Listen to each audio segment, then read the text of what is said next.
rideshare thing is really for people who don't have a lot of time. If you're any kind of an executive and you have time to think and organize a trip, you got to use a car service. If you're going to be on the road, your phone has to be mounted. I've had guys have their phone in the lap and that's not falling on the floor. And I don't mean in the middle of the windshield, and I don't mean trying to get cute and putting an iPad mini. I've had guys having full-blown conversations on speakerphone while I was in the back seat. You know, I'm paying for this thing. I'm not paying to hear you talk to your cousin. Because I used to accept anybody, no matter what their rating was. If you go below like a 4, it's already bad. I didn't even look at that as a red flag. 30 minutes for someone to pick me up and every rider canceled. He expressed to me that he had a weapon in the car. Oh, it's a problem.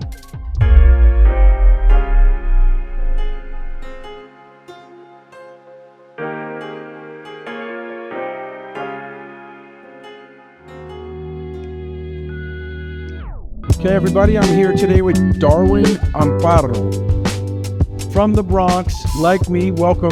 Boogie down, brother. 718 in the house. Come from the 2 streets away. This gentleman was my driver the other day, and we met, and we had a silent little, like, we get along, you know what I mean? I noticed as I was driving, I was on a call, and during the call, because I own a logistics company, I'm constantly training people. I always notice the smoothness of when someone's driving. Smooth. And the one thing I was noticing, and we were going in and out of these back roads by my house, and I was like, well, this cat's pretty smooth. You know what I mean? I'm not feeling any herky-jerky, but I was on my call, and then I hung up, and then I think we had a little chat, and then you had asked me, hey, are you from New York? Because I can hear your accent. And I was like, yeah, I'm from the Bronx. And then you're like, well, I'm from the Bronx. And then I'm like, where? He said, you said Kingsbridge Road. I said, oh, wait a second. I'm from Kingsbridge Road. So that was an instant, like, it was really like, out of all the years, have you ever met anyone from that close to where you came from? Doing ride sharing, no. I have not.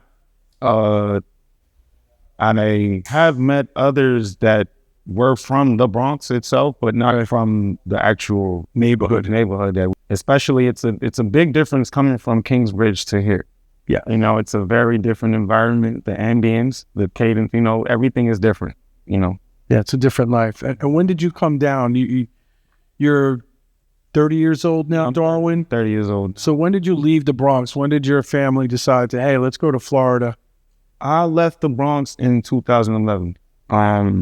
We left it for better life as far as safety, ensuring safety for one another, better opportunity.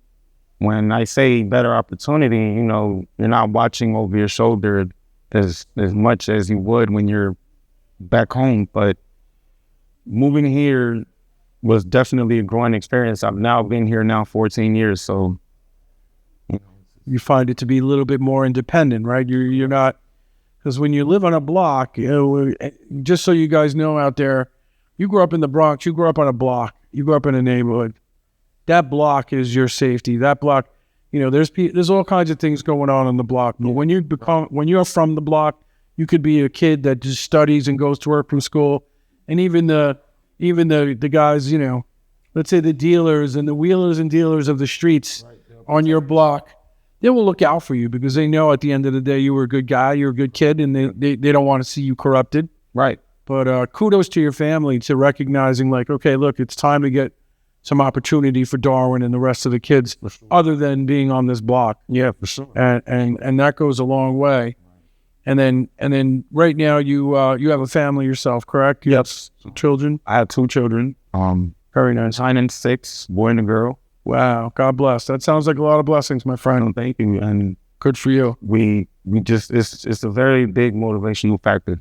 You know, going in, waking up every morning, doing what you have to do in order for you to stay consistent in the things that you do, like, you know, completing the tasks that we're supposed to complete, getting the job done, you know, making sure you're there for them every chance that you get, because that time will literally fly by. Yes, it will. Take it from me. I have 2 older children. You know, I have a 33-year-old, a 28-year-old, 10-year-old, Sure. a 5-year-old, and a 4-year-old. So I can tell you firsthand, it goes quick. From all ages, you have, it goes quick. And kudos, and And you know what I call it? You got to finish strong. You know, when you have kids, you got to finish your day strong. Yes. Because you can be tired as hell, but at the end of the day, you finish your tasks and you finish strong. It could be the simplest thing, like as a driver, of bringing your cooler back into the house and wiping it down and putting your little blue freezer packs back in, as opposed to being lazy because you're tired and you were driving all day and you're like, you know what, I'm not dealing with a cooler right now. I'm just going inside. That's not finishing strong.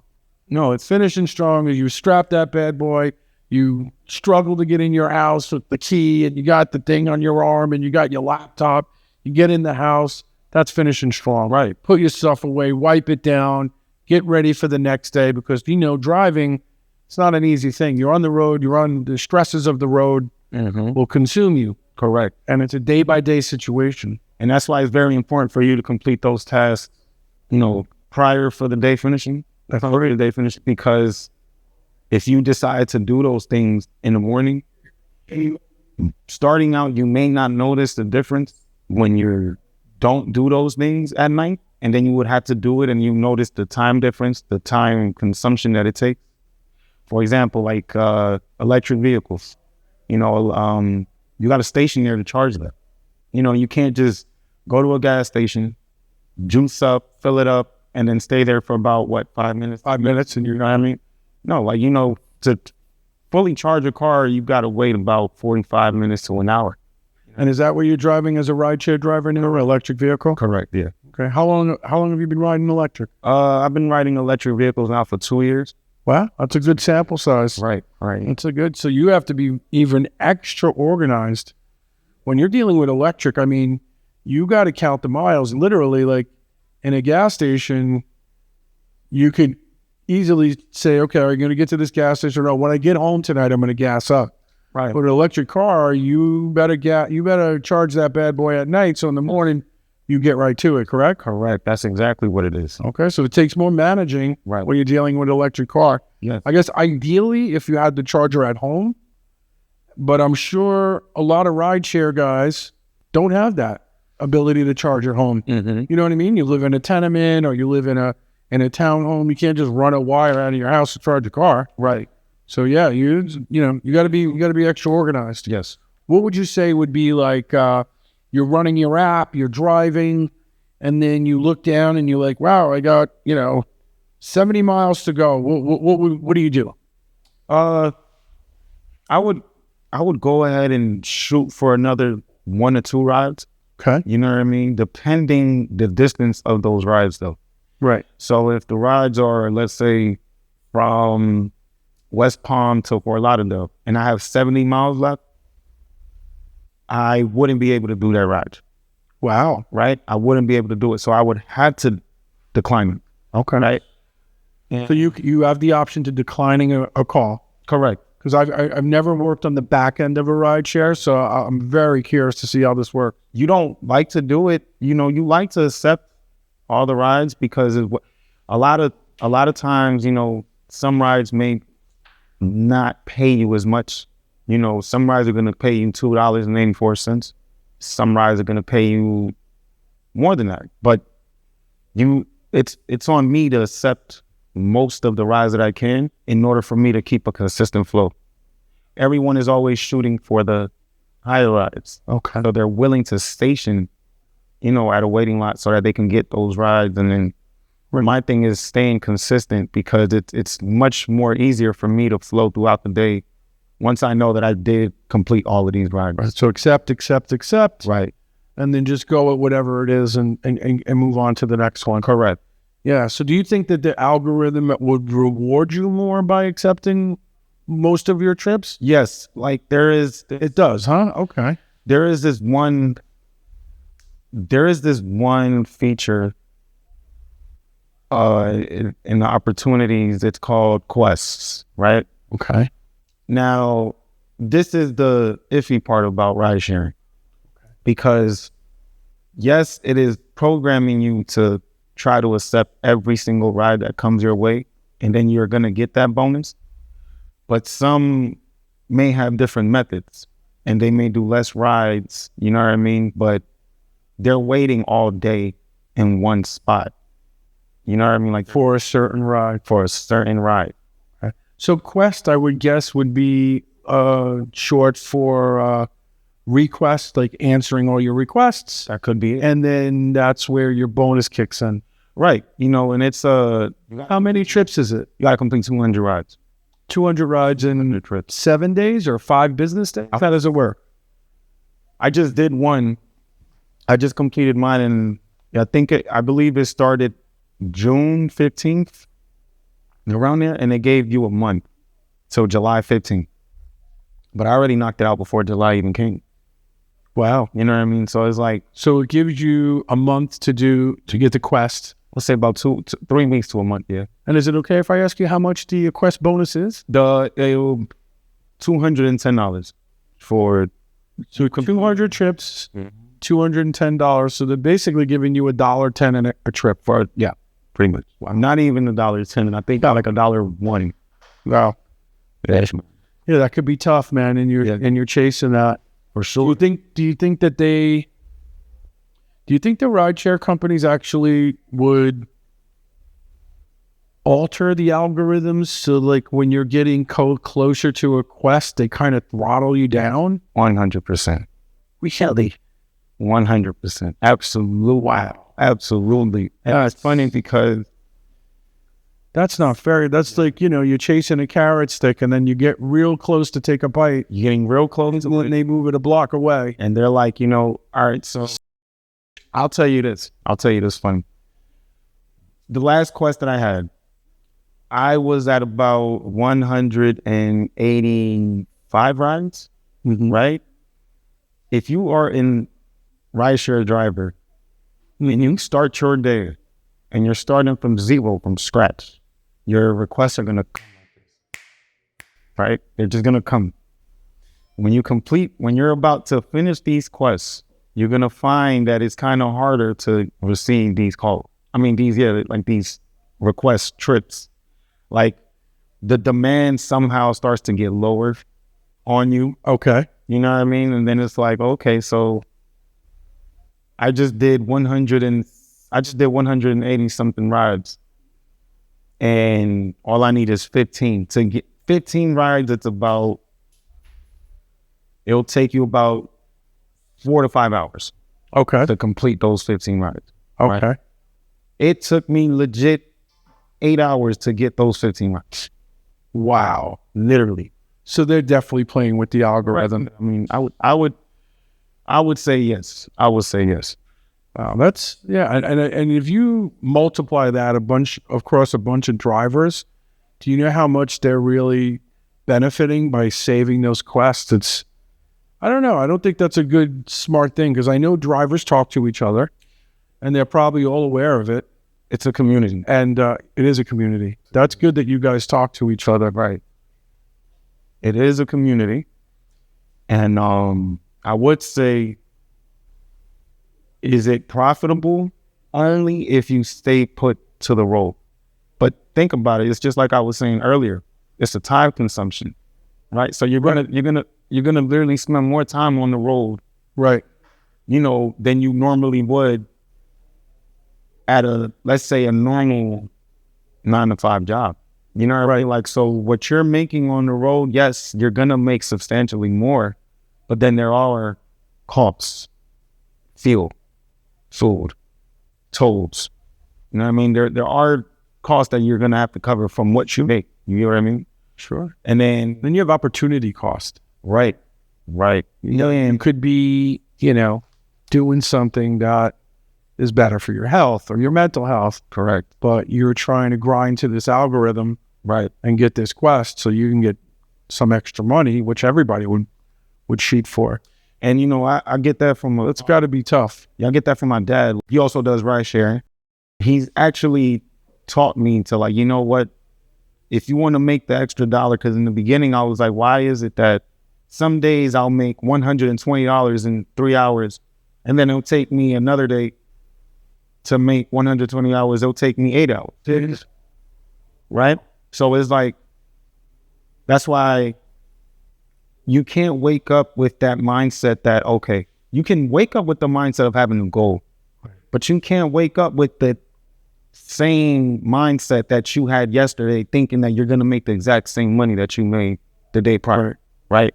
So that's what's challenging, because it's like, you know, one day you could be up and going, you could go ahead and have all this energy, you prep up, and then when you get on the road, you realize like the first hour you'll make about, I kid you not, man. Like the other day I made $15 in 1 hour.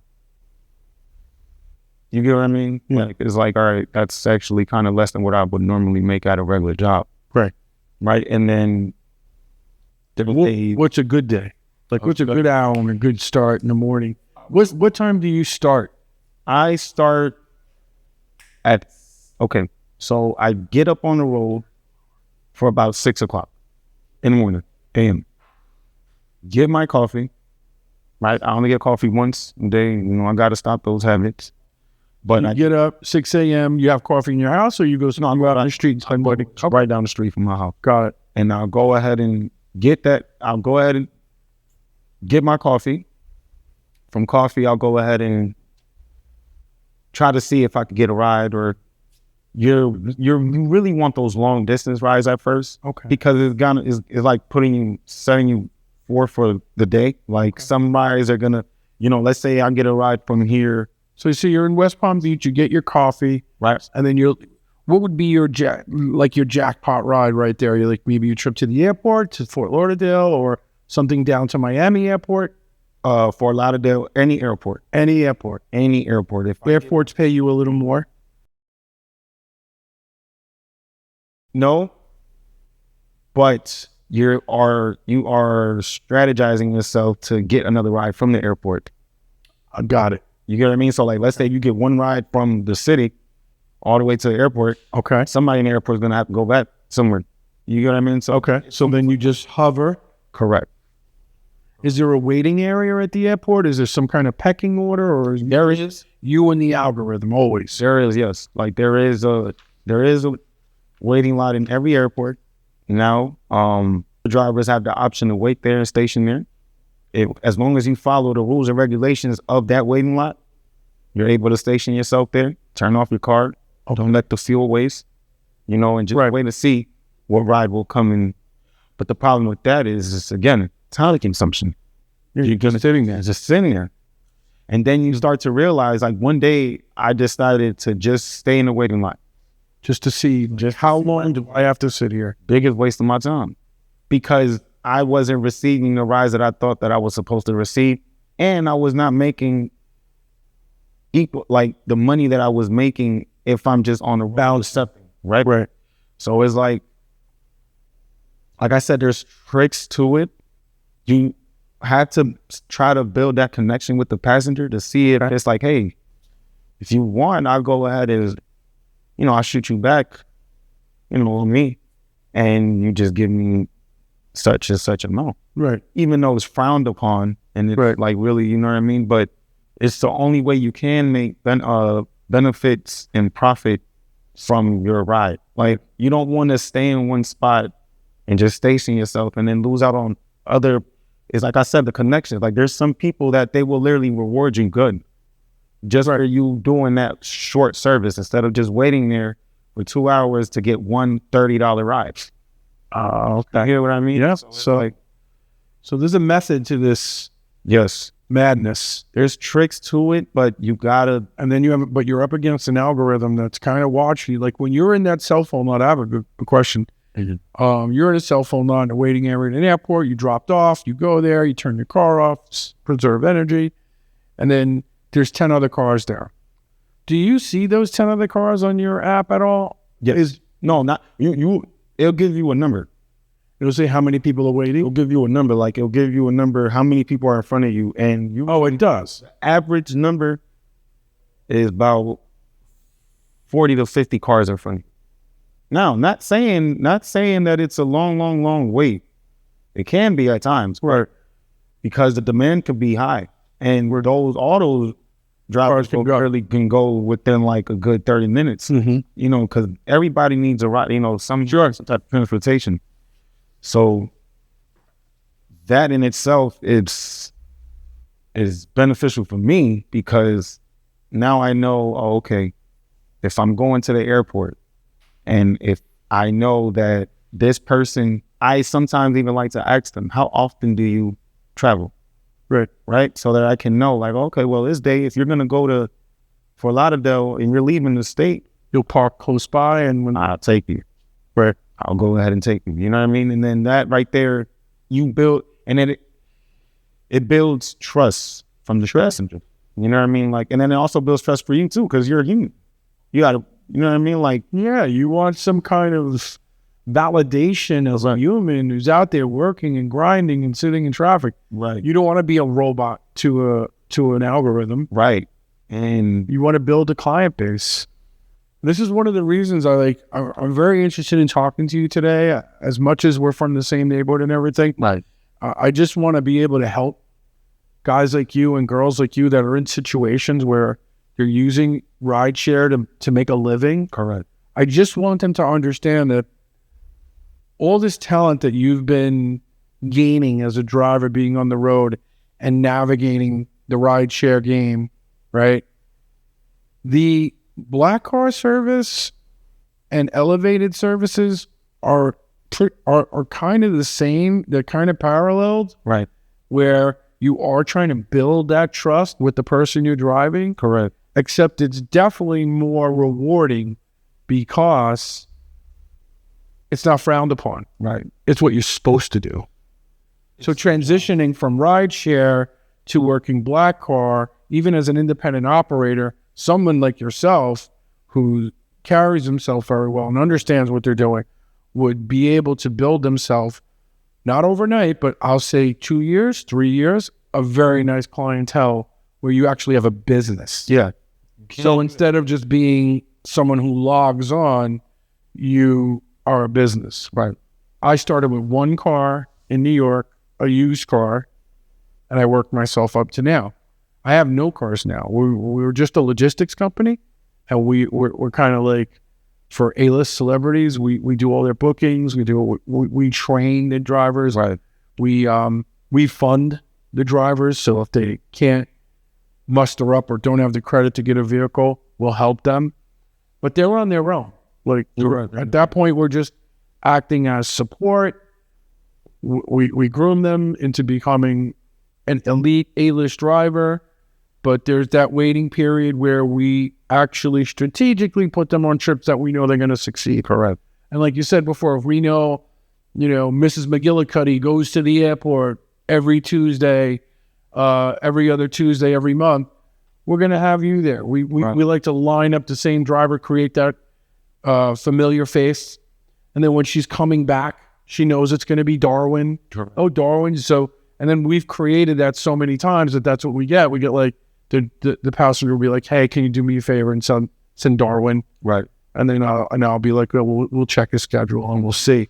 So there's the difference right there is like from being a rideshare, you're still trying to create some sort of human contact so that your value is seen. right, Except, it's kind of a crapshoot when you turn on your app and they turn on and they request whether they're going to get you or not.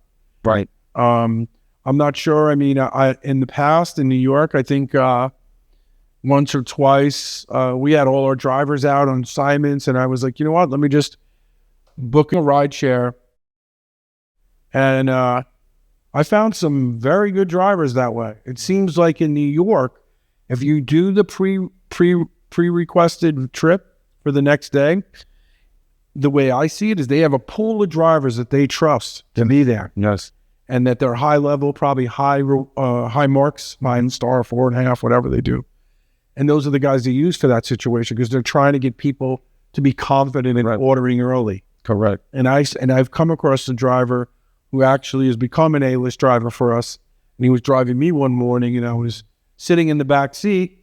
It was great to be a passenger. I was just looking out the window, going down the West Side Highway, looking at the river, reminiscing as this is where I used to live. Right, And I was always driving, so I never had a chance to see things. But the one thing I noticed was my man was driving smooth. right, And then I did the smell test where I just went, I like to Sniff a little bit. Just to say what's going on in here. Like, oh, wow, this car smells clean. It doesn't have any air fresheners. He seems clean. Like, this is a potential person that would be able to hang in the elevated space of ground transportation. Right. And I enjoyed my ride until I got about 5 minutes before, and then I started to engage with the driver to just say, hey, how long have you been doing this? You seem like a very smooth driver. And then he proceeded to tell me that he was a black car driver, but during COVID, the company closed. Okay, yeah. When it closed, shut down a lot of things. The closest thing he can do, right, to get up and running, I think the fastest way for a regular person to get up and running is to go into a rideshare, sign that paper, lease a car, and then they put you on the road. They don't even vet you. Is there any like criminal background checks or any vetting? I'm just curious. When there's background checks prior to you even making the account, like submitting your information and everything. Like when you submit your information, they run a background check, and it takes several days for it to run. Okay, which is good, because you want that. You want safety is everything. Like safety to me is a priority only because I think about myself as a passenger, right? Right. So it's like when you don't have control of the vehicle and you're not driving, you don't know what's gonna happen, and it don't matter where you're at. It don't matter where you're at. So it's like you want to ensure the safety for everybody. You know what I mean? Like so the reason why I like to drive smooth is because now I know it gives me more room to make a decision if something were to happen, right? Like, so if somebody is trying to cut you off and you're speeding, you're going to hard brake. That's going to flag you. Your reaction time. So what do you mean by flagging? You have to hard brake. You mean they get a notification? Right. Like not a notification, but it will be on your driver insight. So at the end of the month, you get a report or something? How do they do it? They'll do it right then and there. Like that's one thing I wish I can change about rideshare, because driver insights calculates your driving. Okay. How you brake, how you accelerate, if you speed, if you even phone handling. Like, let's say you're trying to fix the phone too much, they'll report, like they'll come on your report, right? So when that happens, it's like, okay, so now I know I can't touch the phone while en route. So now I just have to touch the screen, like don't grab it, because it's going to mark you for phone handling. Well, I've had guys have their phone in the lap and that's not falling on the floor. But how does that make you feel? Terrible. You get what I'm saying? Especially someone who owns a logistics company who trains people. I'm like, if you're going to be on the road, your phone has to be mounted to a car vent. And I don't mean in the middle of the windshield. And I don't mean trying to get cute and putting an iPad mini. Right. I've seen all kinds of versions of this nonsense where they're like putting an iPad in the window. Like, it's like, come on, man. Just you need your phone right in the vent or somewhere. I don't care if you have to glue it and like stick it there and take it off, stick it there and take it off. Right. But it can't be in your lap because you're just doing this. And now I'm in the back seat watching you take your eye off the road. I'm like, excuse me, sir, is there any way you could just keep your eye that way? And right. And the rideshare thing is really for people who don't have a lot of time to make a decision or organize a trip. No. Which is if you're any kind of an executive and you have time to think and organize a trip, you got to use a car service. You know what I mean? Because just for that simple fact, you take away the crapshoot of like, who am I going to get? Right. I've had guys having full-blown conversations on speakerphone while I was in the back seat. Now I'm trying to make a call, so I'm just like, hey, can you do me a favor and like not make that call because I gotta get on a call. And then now they get a little upset. Now they're not driving so well. There's that. Then you get that weird feeling, right? I'm almost you. You don't like me. I know I'm in full compliance because I'm the customer. Right. I'm paying for this thing. I'm not paying to hear you talk to your cousin. It's funny. My mom just told me that. Like, my mom told me, I don't like hearing people talk on the phone when I'm like, do you find that rude? Because every driver is on the phone. You get what I mean? Like, It's insane, especially in Miami. The reason why I never like said anything is only because of the fact that when I first started doing ride sharing, it was at night. So I made sure to be on the phone to like, have somebody here if anything were to happen. That's the only reason. And I didn't talk. Oh, I get it now. I didn't talk at the time. Like I had an AirPod in and the person or whoever I was talking to would listen to anything if anything were to happen so that they can just call right then and there if I'm not able to, if I'm compromised. You know what I mean? That's a smart thing to do when you're first starting out, Right. so you get comfortable, especially if you're doing night. Right. But then I learned that you get flagged for that. You get flagged for being on the phone. And as you should, only because because let's say you need something, my bad to cut. Let's say you need a request done and I'm on the phone. I'm not going to listen to what you're telling me. Right. And then how's that going to make your experience? Like, it's just going to... Experience goes down the tubes. It's going to negatively impact me as well. Yeah. You get what I mean? So it's like, no, I might as well just stay on the road and, if I have a phone call or a text message, I'll wait. I'll sometimes... And, like, I'll complete the ride and I'll finish that text message right there as they're already... Yeah. One thing to do, guys, too, if, like, I like the concept of you're starting out as a rideshare person, you're at night, Right. you want to have that, you want to make believe someone's on the phone with you, so like the person behind you might, you never know if the person's going to rob you, or let's say like you want someone to real, but you could always fake a call. That too. You know what I mean? So all you guys out there that want to, show like, feel safer to make believe you're on the phone with somebody, because if someone gets in the car that might be a little dangerous because you can't control that, and then you just be like, make believe you're on a call so that you're not getting flagged, Right. but you're also giving that perception of like someone's listening, so if they try to rob you, they're gonna know.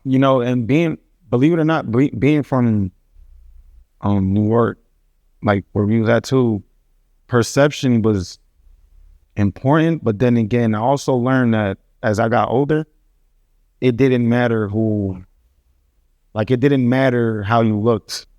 I had this one innocent looking kid, right? And I picked him up, and this is when I started to because I used to accept anybody, no matter what their rating was. You know what I mean? He had a I think it was like a 385. And I think now, I don't even think they're even allowing those people to have that rating. Like, you won't be able to get a ride if you have that low of a rating. So if you go below like a... If you go below like a 4, it's already bad. Oh. It's terrible, as a matter of fact. Okay. You know what I mean? So there's been a history of them being either rude or doing something inside the vehicle, or that may cause the driver to feel uncomfortable and give you a bad rating, right? Okay. So I had this one kid, and he expressed to me that he had a weapon in the car. And I'm like, how did he do it? He gets in the car, he talks to me, he's like, hey, I've been waiting for 30 minutes for someone to pick me up, and every rider canceled. I didn't even look at that as a red flag. I'm just doing the ride. I'm already picked them up. I'm just trying to get to where he wants the destination. Right. And the crazy thing is that right then and there, he was like, I have a weapon. And I say, now me being from where I'm from, instead of me being nervous and scared, it kind of aggravated me. Why? Because I have full control of the car. So if he decides to do something to me, he's not even caring about him. Right. You get what I mean? So now, at this point, now I got to watch myself. You get what I mean? Like, I have to watch myself now. And so then I asked him, I said, why? I just said, why? He said, well, I got into a car accident. So now the answers aren't correlating. Right. They're two different, now I know that he's not there. So now I feel in danger. I put down the window and I start driving, just in case something were to happen. You get what I mean? Sure. So then it was like, he ended up, and it's funny because he ended up giving me a $20 tip. And I felt bad because it's like, you can't express yourself in that way to people without them feeling in danger. Right. That's probably why you have the rating that you have now. You get what I mean? So it's a lot of experiences. There's a lot of pros and cons to it. What would you say would be the most outlandish thing someone has done in the 4 years that you've been driving down here? I can give you countless stories. I would say one. I'll give me the first one that I can remember. The first one was this woman that I picked up from, I think it was a nightclub, right? Okay. I picked her up from the nightclub, and then when I picked her up, she was already intoxicated. Okay. Now, if you're from New York, you know people are just in their own lane. So if you see a drunk person in New York, what are you going to do? You're just going to keep walking forward, you know? Or you're just going to keep going back. So that's what I took it. Now, I didn't realize that this woman was intoxicated to the point where she didn't know where she was going. So I brought her literally to a whole different destination that she didn't know. And then when I stopped, she's sleeping. So now I have to wake her up. I didn't want to touch her. I didn't want to put no, so I had to hit the seat, right? And I'm like, man, and she's not waking up, and I had to hit it a little bit harder. She ended up waking up, and then when she woke up, she's like, wait, this is not it. I'm like, so where is it? Now, the lucky thing about this is that I'm able to communicate with you and talk to you because a lot of drivers don't speak English. Mm-hmm. So imagine if I was a rideshare driver and I wasn't able to communicate, or I wasn't able to comprehend that. You get what I mean? Oh, it's a problem. It's a problem now. These are things that happen as a driver that people think like, I can do that at night. I need a little extra bucks. They're never going to think about that.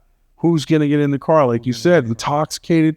They give you the wrong address, then they pass out, and you're waking them up, but they're passed out. They're not waking up. I had another person have a whole asthma attack in the car. Oh my God. Literally like a whole asthma attack. And I picked them up from their job from Dunkin' Donuts. And then when I picked them up, they're like wheezing. Luckily, by the grace of God, they were able to make it home and then grab their pump.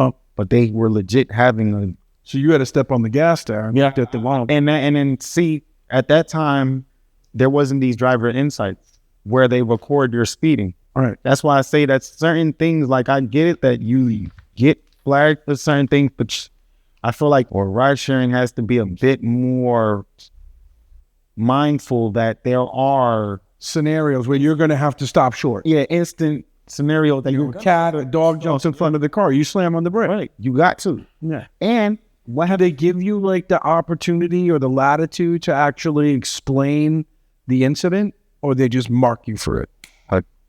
So that'd be something that you might want to send an email to the office, whether it goes heard or unheard. But hey, guys, let's be real. We all drive. Things jump in front of the road. We have to slam on the brakes. Right. And I have somebody in the car. They have an asthma attack. They need me to get them home. I'm going to step on the gas a little bit because we don't want them to get sick. Right. You know. Right. And things like that. Or yeah, that's a good email, right? You know, that's a good scenario to push back and just say, hey, not all these incident reports that you guys are giving us are valid. Yeah, and I understand because I actually did contact the support. Okay. And I genuinely felt like there wasn't no outcome, like there was no solution or nothing. Darwin, thank you for your feedback. Anything like that? That's it. That's all? That's all. And no follow-up. No follow-up because I didn't even continue the conversation because I was already still doing the driver. Like I was still doing rides and I didn't want that to like ruin my day. Right. Like, I didn't want it to like, cause that will happen. Like one ride, if you're the type of person to commit 1 to 15 rides a day, that one ride will mess you up. Like it's gonna like have you paranoid driving. It trips you up. Yeah, it kind of, it stops you. Takes you out of your zone. Right. And that's a big thing on the us, when we have people, one of the things when we do a background check, we do a credit check as well. Correct. Because a credit check tells you a lot. All right. We all know people have, people have had times in their lives where things went south and, your credit takes a hit. That's one thing. But if you see a consistent basis, this is the person that does not care.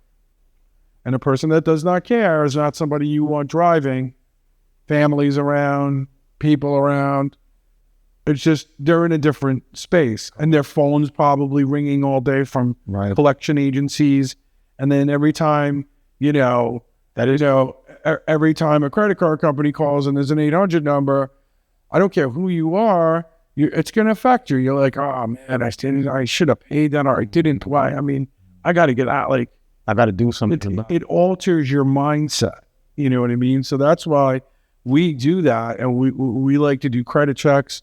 And if we see something that might have been it's just like a isolated situation, we'll ask them, hey, what happened here? Like, we noticed 2 years ago, you just like everything went sideways here. What are you? And they're like, oh, you know what? My sister got sick. We had some unexpected medical bills in the family. I used my money to pay that or this. That makes sense. You know what I mean? Or if the person, someone like you, like I consider like a very nice person, strong valued, and something was out of your, control, we would take the length and say, you know what, we're going to help you out here. We're going to help you. I know a few tricks. So I used to be a mortgage broker. Let's write a few letters to the credit agencies so we can fix that for you. And that'll free up your mind, right? Right. Like if I'm willing to help you as an owner, and I'm going to say, hey, look, you're a rideshare driver. We're going to take you on as a black car driver. We're going to get you as an independent operator, get you up and running. But we want you to fix your credit first so that your mind is more focused on customer service, customer retention, knowing where you're going. Things like doing all the small things that a driver should do, whether you're a rideshare or not. Right. I think like simple things we teach is like, if you're a driver, you should know the weather every day. Yes. People are going to get in your car. They might say, hey, listen, I'm going on a boat ride tonight. Is it going to rain? Like your answer can't be, it might. I think it's supposed to. No, you know the weather, man. With the driver. Yes. If you listen, I think it's supposed to rain between 5 and 7, but we're in Florida, so it shifts. If you check your phone, because you're going to be outdoors on a boat, you might want to check the what the tide is too. And the person's like, wow, this guy's like, he knows. He's actually helping me right now. And what you do is you're creating value for yourself. You're like a stock. Right. Your stock just went up. Right. You're creating the stock though. You know what I mean? You're bettering yourself in the morning. Yeah. You work in a city that has sports teams. You need to know what teams are playing. Correct. You know what? Tonight the Yankees are playing. Where do you live? Oh, you live in Westchester. Okay. I'm going to take you a different route than you're probably normally taking because there's a game on tonight. Correct. They're going to love you. They're going to be like, wow, Darwin, thank you. We don't have to sit in a jam-packed, traffic jam because you're on your game. Right. Simple things that, drivers need to know. Whether you're rideshare guys, whether you're black car, independent operators, know your teams that are playing. Understand that people go to the games. Maybe you could start targeting the hotels where the teams play.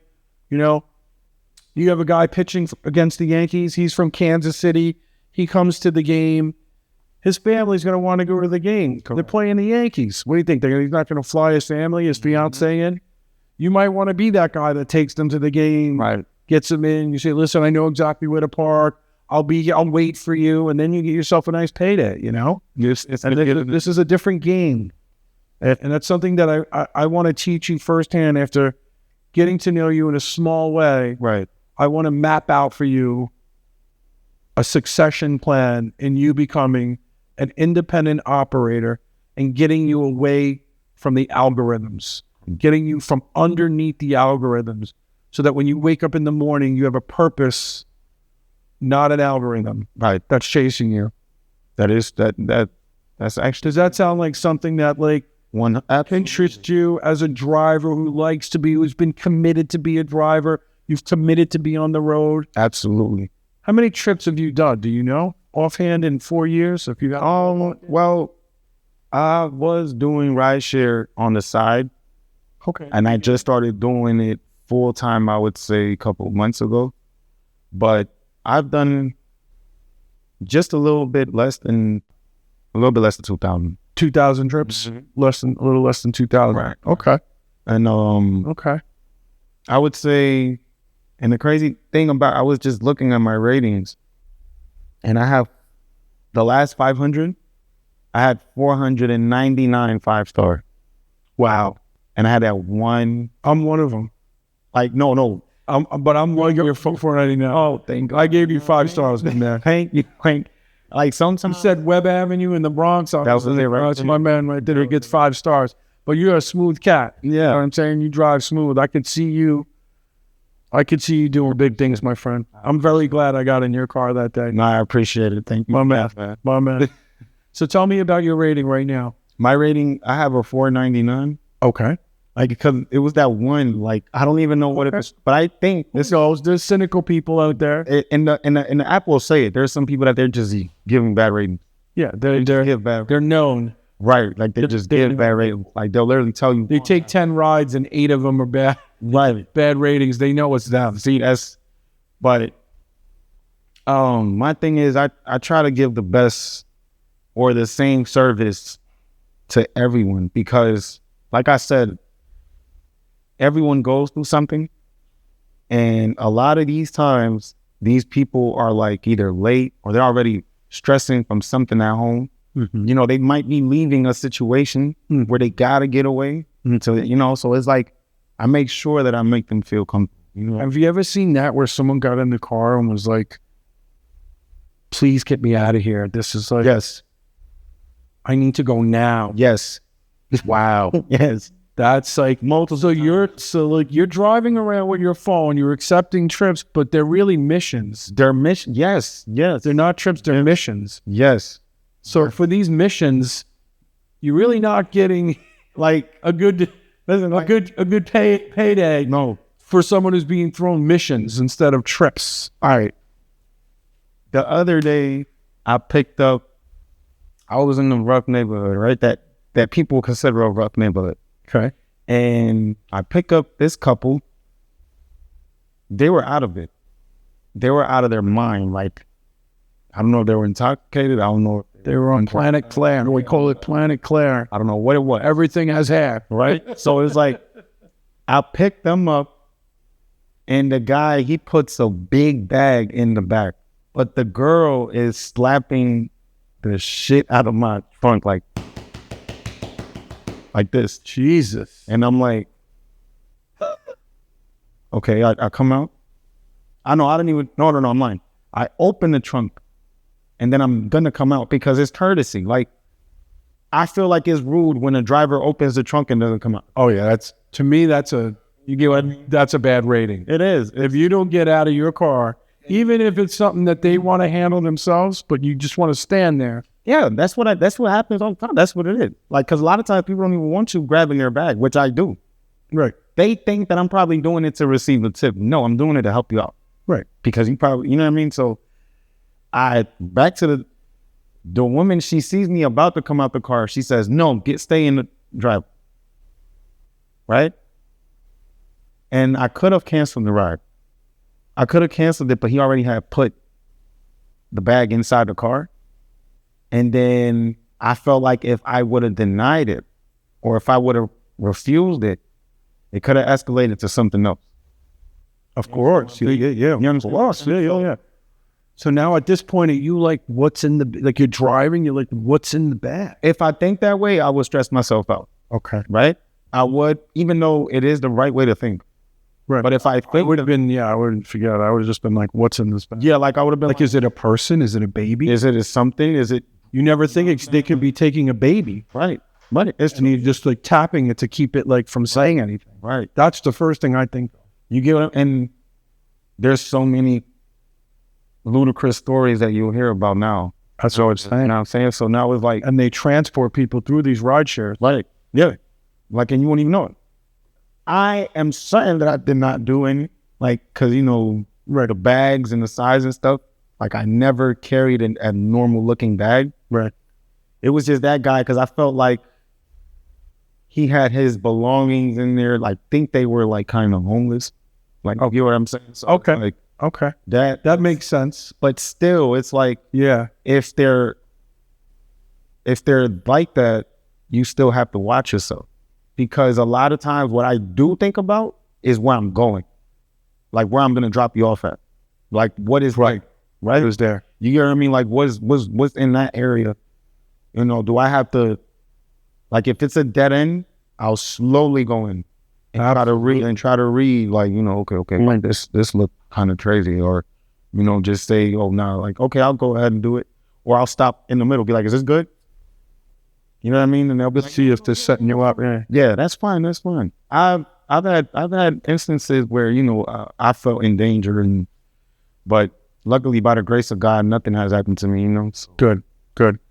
So it's safe to say, I would think, just by all the at-bats you get with these missions that you're on, man, that you could handle, you know, things on the fly and read the road and read, you know, when you're pulling up to a nightclub. See, you're a rideshare, so you pull up, you're just dropping. Yeah. To give you an idea of what we do, we're entering that space of like a arena or a nightclub, and we have the performer in the car. And we got to get through the crowd, and we got to make sure we got to put security in the best possible position to get the client from A to be inside. Mm-hmm. Everybody wants to see this person, take a selfie, grab them, touch them, all this other stuff. So it's a whole different ballgame when on the approach of the place. Right.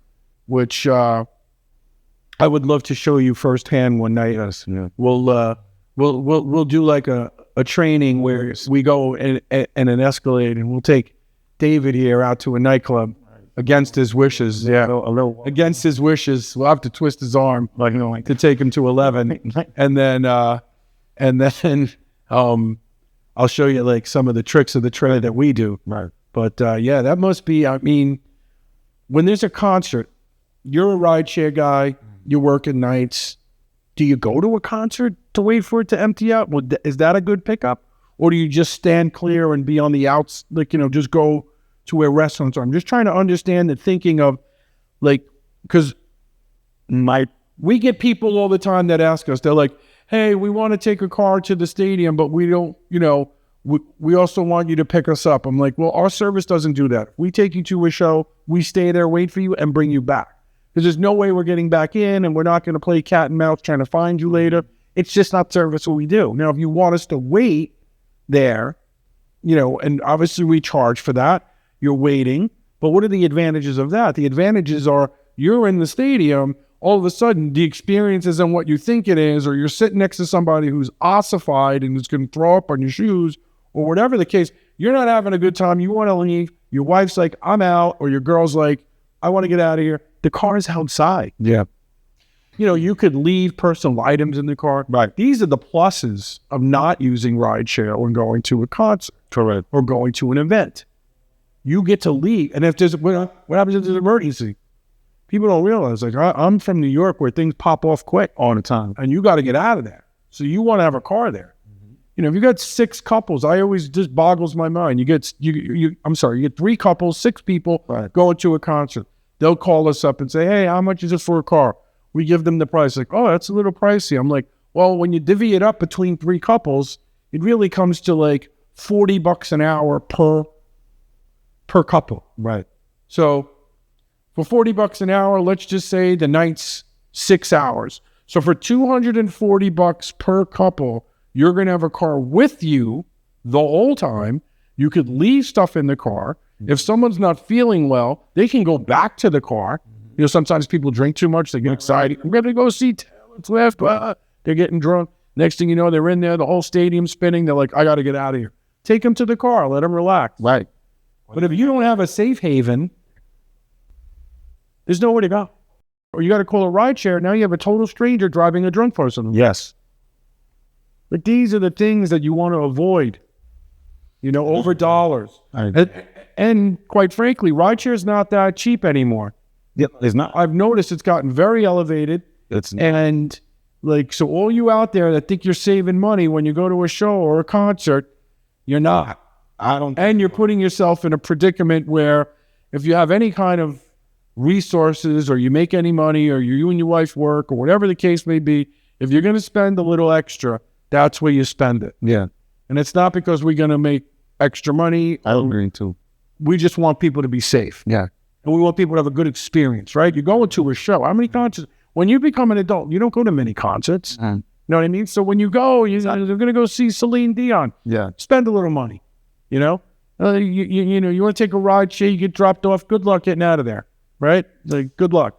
I'm going to be honest. I try to stay away from that? Some events, because I know we've been talking about it for a while now, but when it comes to those events, I try my best to not say stay away from it, but let's say somebody wants to go to it.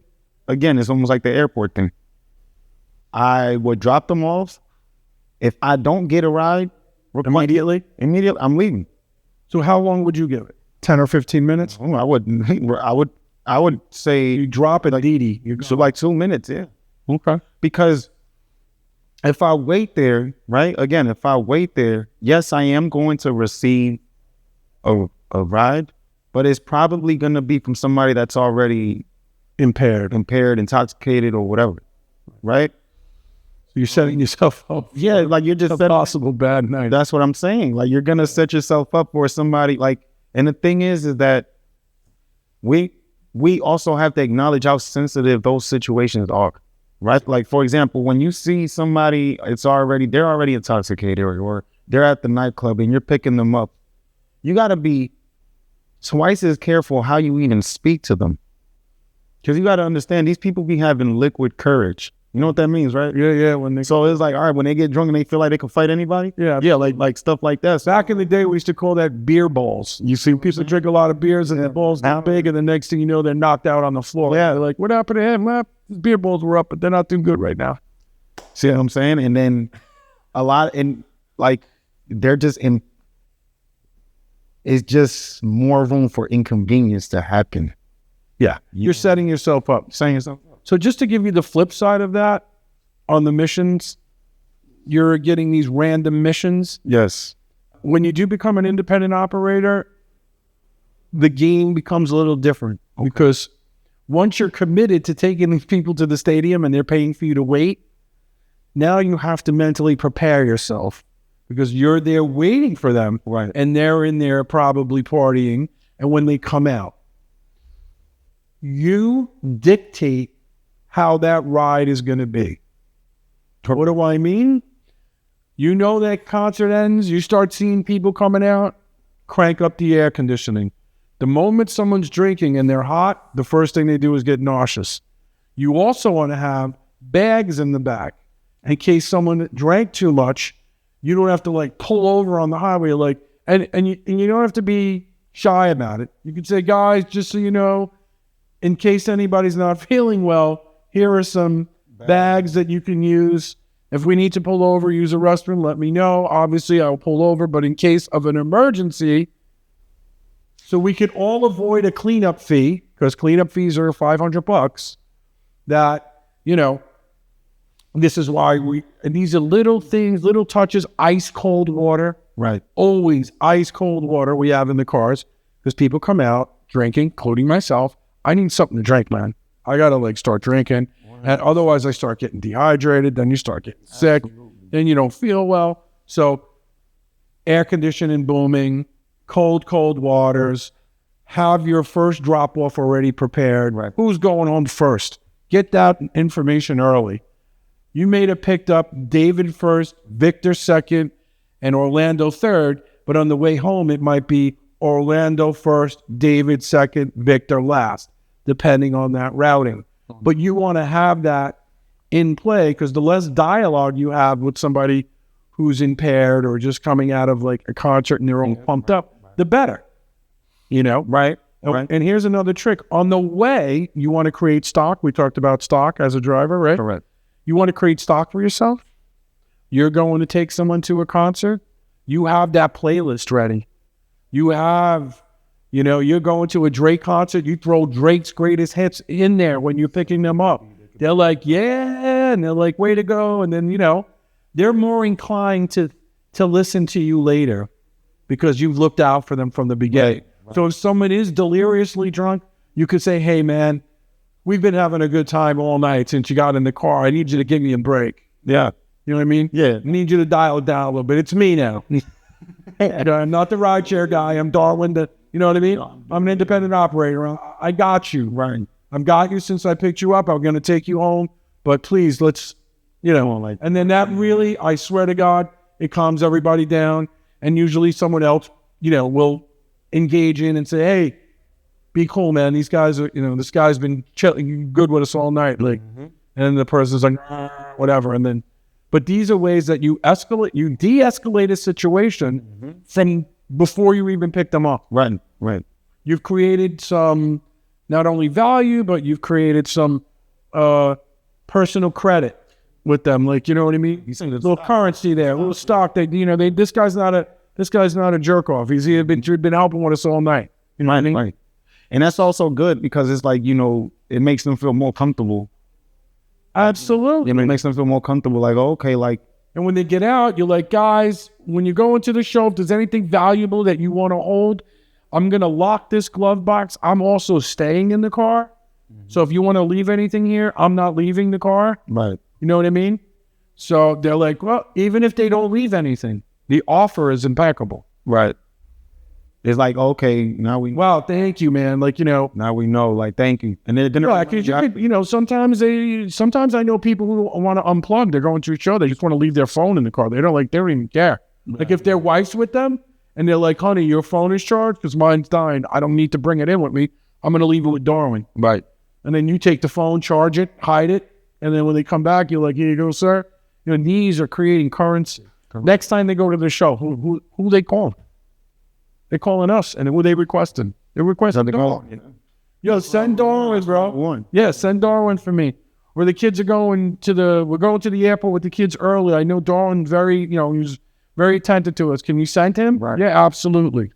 So just to show you, like, having these some of the things that you're doing as a rideshare driver, I really commend and I applaud you on that, because you're really worried about the service of your client, not just for your rating, but you have underlining meaning to what you're doing. Yeah. It's not just about your rating. You're trying to make sure. And you're also looking out for the rest of your day. You're like, I don't want to have a whole night of heaviness because of this one person. And then you learn to release, you learn to head that off right in the beginning. Right. You know what I mean?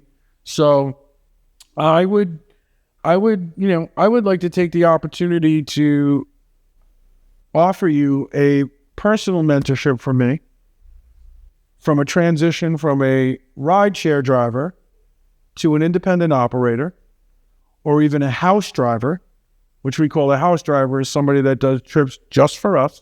Mm-hmm. And I want you to think about that. And I definitely will. Because knowing about what you're going through right now, and between the algorithms and chasing the algorithms and charging the car, and there's so much bandwidth that you're using. Right, yeah. You know what I mean? There's a lot of bandwidth there, and you have what it takes to make this a career and really like put money in the bank and get a portfolio going for yourself and your family. The way to do it, from what I'm hearing right now, would be to transition into an independent operator / house driver for whoever would be lucky enough to get you, right? Because they will be lucky, right? Because I know you're a confident guy. That's good. That's going to take you a lot of places. No, I mean, I feel like it won't be too much to think about, and I thank you again. It won't be too much to think about because it's like you said, transition.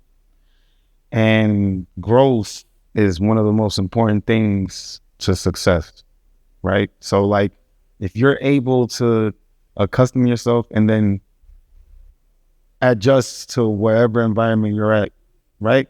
It's cool. It's a good trait to have. But then once you already start to grow and then you realize like, okay, today I'm not doing what I was doing yesterday. Right. And yesterday I felt really comfortable doing what I was doing. Right. Right. So we want to get out of that.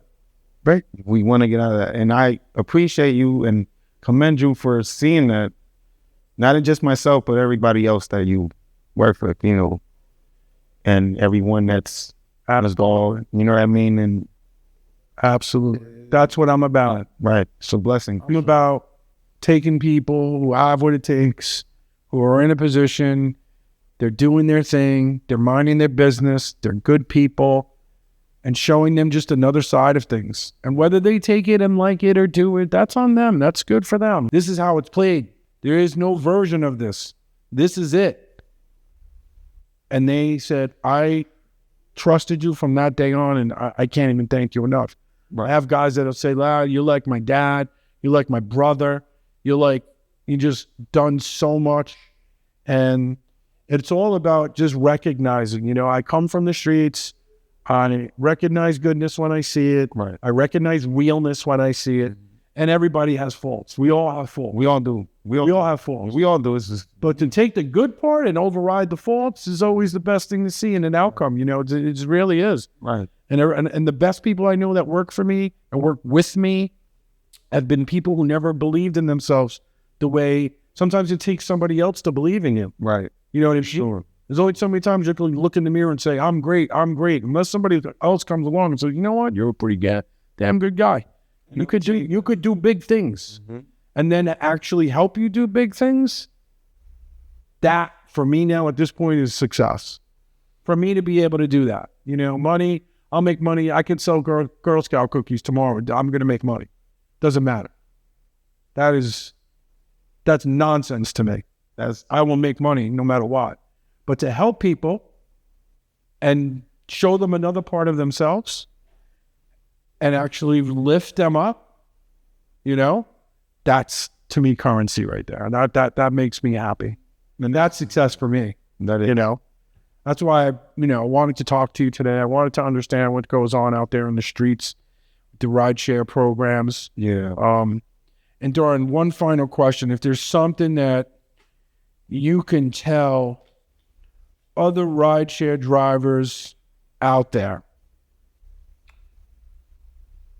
about what you do to make your day easier and more successful and more adaptable to go home at the end of the day and hug your family after being with on a bunch of missions, I would call it, not trips. Right. What would you tell these guys? I would say, or girls. I would say either listen to a podcast, listen to an audio book while you're driving, because a lot of times when there is awkwardness or if there is like some type of discomfort between you and the rider, a lot of times when you're playing something, they would like to interact with you and ask like, hey, who is this talking? Or what is this? Is this a book? Is this a podcast? I love to play Joe Rogan. Mm-hmm. I love to play Joe Rogan for the people to hear. Joe Rogan is very diverse as far as like, but fair, regular guy, very mystic. And he talks about almost every topic that you can, you know what I mean? And right. And not just, and if it's not Joe Rogan, then it can be something else. Like you just got to find. Patrick Bet-David is another good one. CBD. Right. Like he's up in your area, by the way. He's like, he's on the Fort Lauderdale guy. Okay. So it's multiple people that there is out there to listen to, and they're giving you information while you're trying to like reach your goal. You get what I mean? So that's like, it only makes you feel that much better, because then it's like I was saying earlier, you can feel discouraged off of something very small, right? And then when you're already like about to turn off the app, like, no, I'm gonna go home. But you're listening to this audiobook or whatever podcast that's playing. Now you're like, do I really want to turn it off? Right. Do I really want to go home and stop right now? And then it just motivates you, right? And then a lot of times too, drivers play some reckless music. You get what I mean? That the passenger may not necessarily want to hear. Yeah, no, I tell them to turn the radio off when I get in the car because I don't want to hear anything. I'm in a car. I just want to sit there. That's it. And I had to learn that. And then not once have I ever had anybody tell me, hey, nah, turn that off. Like, you know what I mean? I'll play it at a moderate level to where they won't barely hear it, but I can. Right. And most times they're not. They'll say, you can put the volume up, or let me hear it. Like, oh, who is this? You know what I mean? And just stay persistent and consistent. That's it. and treat everybody the same. That's all. Okay. I have a couple more final questions just so that I can understand the nuts and bolts of rideshare. Right. You can. You're leasing a car from a rideshare company. Correct. How much do they charge you per week? Just for the vehicle. Just to say, here, Darwin, here's a leased vehicle. Go work. Now, it all depends because it can be, when you're doing ride sharing, there's different types of ride share. You know what I mean? Like there's regular flat rate. Okay. There's the luxury. There's comfort. Or a black service. Yeah, XL, but that's different. That's like outside, right? But when you are leasing a car from a rideshare company, you're looking to pay, without the insurance, you're looking to pay about $320 Per week. 7 days a week. Are you allowed to use it 7 days a week? Yes. Okay. Oh, it's unlimited mileage. Well, for the rideshare company that I was working for, they allow you 7 days a week, unlimited mileage, but it's $320 per week. 300. Now, let's talk about the insurance. The insurance, and again, the leasing program, I feel it did increase the cost of the insurance, because before it was about $9-10 a day. Now it's $15. So now you're going to multiply 15 times 7. And then you're going to add that to the rate that. So whether the car goes out or not, let's just say you don't log on Sunday, right? Taking off. Right. I'm exhausted. I'm not going out. Does the insurance is still on it, or is it only when you? No, it's on it. When they pull on the hand, it's on it. And I think earlier you mentioned something about, leasing the vehicle, and then when you're done, you can just bring it back the next day, but you're still going to get charged for the full week.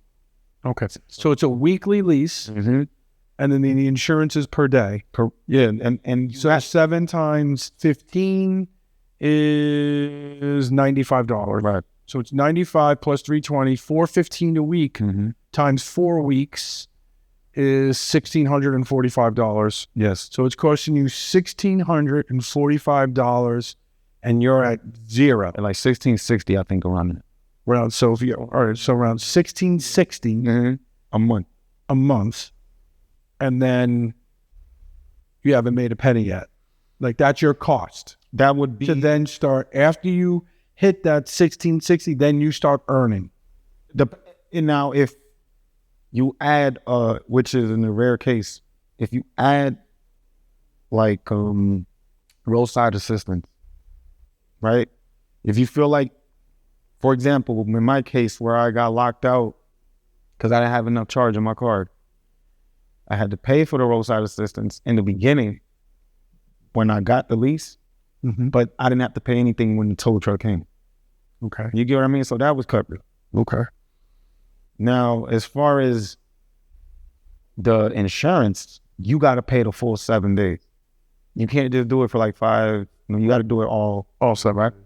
So my method is, all right, I always try to work to make 2 weeks. I always try to make 2 weeks instead of just working for 1, right? So what I would do is I would work the weekend. I'll lease the car Thursday. By Sunday, I already have the week. Not even, probably by Saturday, I already have the 400. The 306, the 400. The 320 plus the 7 days. Okay, so let's just call it 450. Right? And then I would have that in the 2 days. But I would have to deliberately work. Like, you know what I mean? Stay on the road. But how many hours? 11 to 12. How many hours do they allow you to stay on? 12. And I feel like that right there is kind of, it's a lot. Flawed. It's flawed because it makes no sense for me to be on the road for 12 hours and then you lock me out to get rest, right? But then again, what if I didn't get that rest for those 6 hours? Now I'm back on the road. Now you don't know now that's a hazard for the passenger and me. Right. You get what I mean? So they allow you, it's 12 hours and you have it to be off for 6. Yes. Then you can go back. And then you can go back on. But it's like I was saying, if somebody is really driven, there's people that are driven to put that like, you know, put that work in, it's kind of hazardous. Oh, fatigue. Yes, exactly. Fatigue driver is just as dangerous as a drunk driver. Yeah. I believe that. Yeah. I believe that. So that's why now I make sure that it's your reaction. It's not about being drunk or that. It's your reaction time for sure is depleted. For sure. Like, and that's what really happens all the time. Like, we're already in South Florida. We're in the Miami area where there is already intense driving and drivers on the road. And, you know, you got to watch out for that too. Like, you can't just even watch out for yourself. You also got to watch out for other fatigue drivers. Oh, yeah, exactly. Another intoxicate. You know what I mean? So it's like, it's a lot. One of the things I tell my drivers who do those early morning, you know, airport runs, say someone's flying out of Fort Lauderdale at 6 on that 6 a.m. flight that goes to the Dominican Republic, or it goes to New York. It's a 6 a.m. flight. They got to be there 4:30 in the morning. Yes. You're picking them up at 3:45. Who the hell's on the road at 3:45, 4 in the morning in Miami? Right. People who be coming from a nightclub. Right. Yeah. Yeah. You know what I mean? In New York, and my guys that live in the Bronx and they live upstate, I tell them all the time, guys, after 2 a.m., if you're hovering out there and you're heading home at 3, 4 in the morning, just know those nightclubs along the Major Deegan by Yankee Stadium, they're all coming out. And when they come on the road, they all got race cars, and this is the time that they're going to let them rip. And you're out there trying to do an airport. You're trying to earn money for, you're trying to earn money, for your family, trying to stay out of trouble and do this airport run. Meanwhile, you don't realize the danger you're in. Right. You got to have your head on a swivel. Yeah. You got people getting on the highway in the wrong freaking direction at that hour. They don't know where they are. Yes. Yes. So, like, you got to be like I tell these guys, like, don't try to wake up and then rub your eyes and drink some coffee and jump and start driving. Mm-hmm. You get yourself mentally prepared and get your head on a swivel. If anything, put some oil in your neck because you're going to be like this, because you got to watch what the hell is coming on. It's like Star Wars out there. That's true. It's true. There's no, like, people lollygagging. It's 4 in the morning. People, it's nuts. And people think that they can control that. It's like, very dangerous. It is very dangerous. Very dangerous driving in the, Do you have any questions for me, Darwin? What are words that we don't use?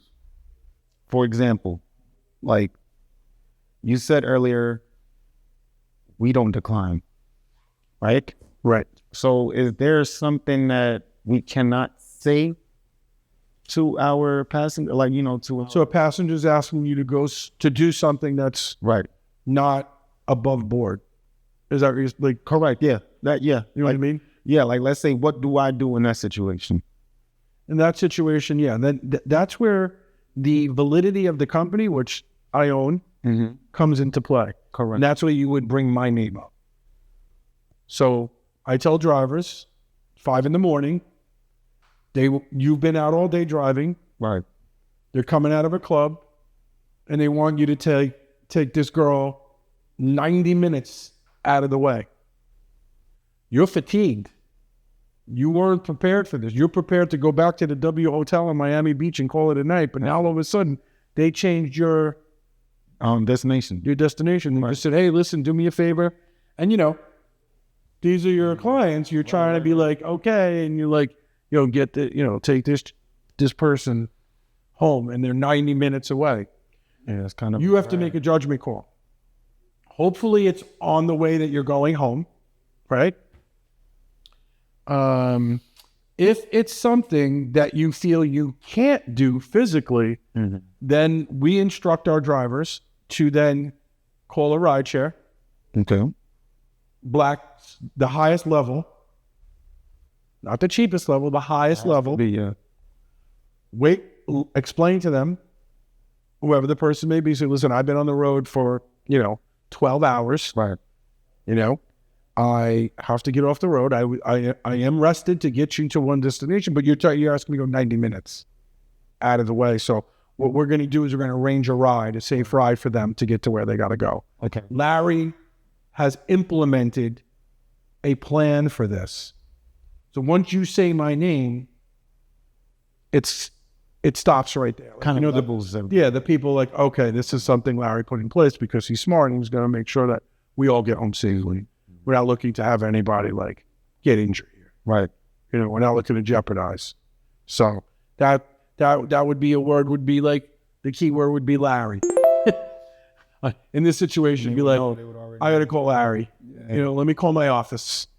Remember before we spoke about that, when I was a driver, I always used to say, people would ask me something like that. Yeah. Like, hey, I need you to take, my friend Yolanda back to, wherever. And I'm like, I got to call my office because, gives you enough time. And then at that point, I'll I'll tell the guy, listen, I've been driving all day, dude. I don't have the bandwidth to go 90 minutes, but I got you. I'm getting a black car service right now. You don't even have to tell them who you're using. We're going to get another black car service here to get them to where they are. I'll make sure they get in the car. I'll make sure everything's tight. And then the person, usually be like, oh, hey, Darwin, thank you very much. Give you a little tip. Mm-hmm. Thank you. Take care of that for me. No problem. And then your job, because you ordered it, is to monitor that job. That drive, yeah. Right. Yeah. So when they drop off, then you hit the person up, hey. Did you make it? They're in the car. And then when they get in the car, hey, just to give you a heads up, they're in the car. The ETA to their drop-off is 90 minutes, 60 minutes, let's say. And then your job, because you didn't have to drive, you're now taking them home, is to monitor that drop-off. And then you hit them up and say, hey, your client's been dropped off safely. Oh, good. That's how you finish the job strong. And that's how you manage fatigue. And that's how you get a situation under control. Right. Is you use the office. Correct. Finish it. I have to check. Yeah. You got to finish strong, and I got to check with my office because I've been out all day. I don't want to jeopardize the passenger or myself, obviously. So, but we're going to get them to where they got to go right now. And then you get on it right there. You know the protocol. Boom. Black car service. Okay. Or you might even just call me. I don't care. And say, Larry, I got to tell them it's going to be 10 minutes. I got somebody close.